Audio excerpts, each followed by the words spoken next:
Ranker Fortnite season. Chapter 5, Season 1. First up, let's look at the items, since they've added some large changes from last season. First main change is that they made mostly every weapon this chapter have bullet drop. Kind of a nothing burger change, honestly. It could have been good to focus more on close range combat, but honestly it just ends up doing nothing to the season, or at worst hurting it. Then there's... oh boy.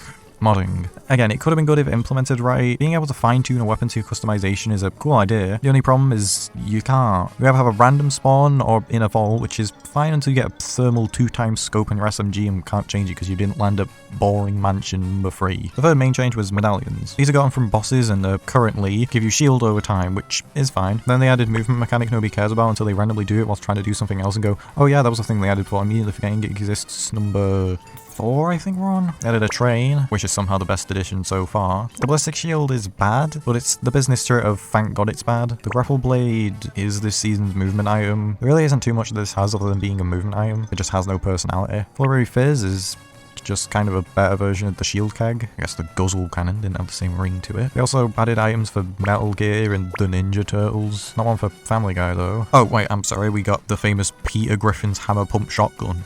What a classic. The map is the second worst so far, which makes sense because it's my opinion. Of course it would make sense. What are we talking about? Where's this pleasant Piazza? Where's this pleasant Piazza? Where's this pleasant pizza? It's a town. Second worst is sadly classy courts. Sadly because this is one of 2 POIs to do something different. Ritzy Riviera is just kind of a worse version of Snooty Steps, only entirely because it doesn't have the man, the myth, the legend in it. Fencing Fields was pretty bad. It has its charm, but without its boss, it's just kind of bland. Now it's time for everyone's favourite locations. Say it with me. Reckless Railways is here mainly because of how segmented it is. Like, look at this. Snooty Steps is just kind of a better version of Ritzy Riviera because it actually has a good design.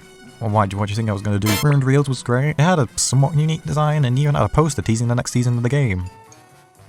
This is honestly really funny to look at, like, oh yeah, I'm sure you're making new tracks for Rocket Racing. The best ends up being Hazy Hills. I honestly love this POI, it was one of my favourites this season, and it was one of the 2 that was immediately destroyed next season. This is almost worse than the time I was at the clinical trial.